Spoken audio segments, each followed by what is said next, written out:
Okay, hi everyone. Rod's Random Reviews here again, and I want to give you an update on the Super C. I know several of you follow me just to get an update on how we're liking it 1 year later and that sort of thing. And I'm going to let you watch this video here. You know, when you buy a brand new unit, you expect everything to work correctly.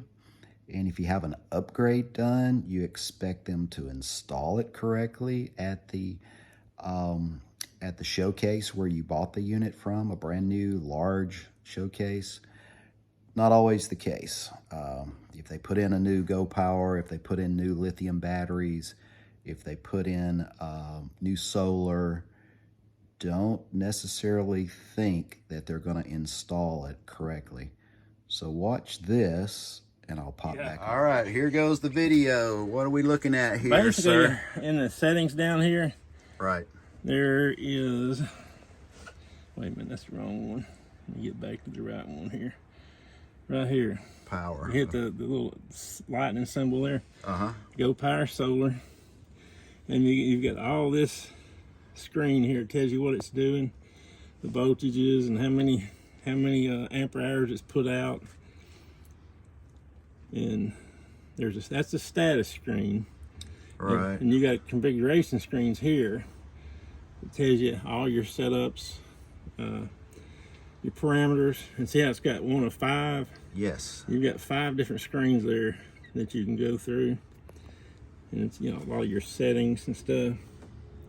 Right. Were they set correctly, or? Yeah, all this is set correctly. Now the inverter wasn't set right. It's got like fault history here. You can clear it and all that kind of stuff, or look back through it. Right. And it just kind of keeps going. Gives you about everything you could ever think of on this thing. Yeah, probably a double E's. Yeah, I'm sure it was. They would love it. Mm-hmm. I didn't know if y'all knew all that was there. You know? I sort of did, but I've never spent much time on it because I didn't really. I need to do more reading like anybody else, right? And understand what each one of those. Especially nowadays with these things, there's so many systems on them, and everything's computerized, and it is absolutely crazy. Now the thing that we were always confused about, and maybe since you've got it adjusted now, it's going to work correctly, but driving down the road, you got your battery isolation monitor, the BIM working, should be charging batteries, right? Right. And of course, when you're there dry camping, the solar should be doing something. I realize you got a refrigerator going, you got several things going, and it may be burning it down quicker than the solar can. Yeah, if the compressor on the refrigerator is running, it's going to pull a fair amount. Right. This one has the 4 lithium batteries on it. Right. And the inverter was only set up for lead acid, so your charge voltages and all weren't getting up as high as they should. Okay, I guess you saw the fella there here in Huntsville explaining the display there. And most of that display you can see on your iPhone as well.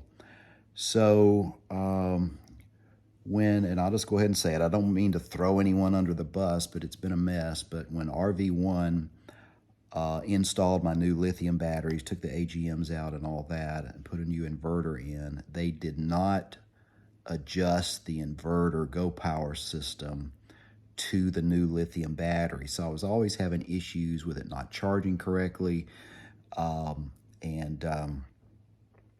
And so I was blowing fuses, a whole lot of issues was going on. So you know how frustrating that can be. Didn't matter if you were plugged up, didn't matter if you were just using solar, didn't matter if you were on a generator or what, and I kept blowing fuses. So anyway, moral of the story is if you have an upgrade done, you need to do a lot of research yourself.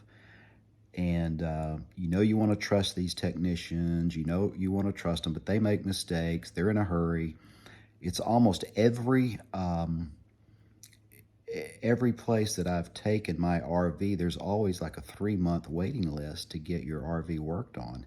It's amazing. Well, we're down to 2 technicians. Oh, we're down to 3 technicians. And it seems like there's not enough training out there in technical schools or things like that. And I guess the need for technicians is cyclical. But anyway, I'm excited to get back on the road. We're heading down to Florida here in a couple of weeks, and we're going to really exercise the heck out of the electrical system. Be running. Oh, by the way, the washer.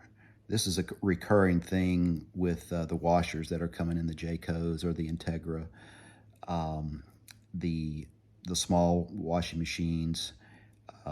They have a bad board in them, so they'll only last. May not even last one washing until the board blows. So they've corrected that, and you have to replace the board. Oh my gosh, is it a Maytag? I should know what it is because we had to call it. I don't think it's a Maytag. But anyway, the dryer works fine, separate dryer, but the washing machine did require a brand new board. Well, there you go, folks. Thanks for watching Rod's Random Reviews. Well over 2,000 subscribers, 1 million hours in views, and no, like I've always said, no fancy editing. I just tell you how it's going on with and some stuff you should know about. So hopefully your Super C or your RVing is going well, and you've got all those knobs and switches flipped exactly right on all your systems. Take care, y'all.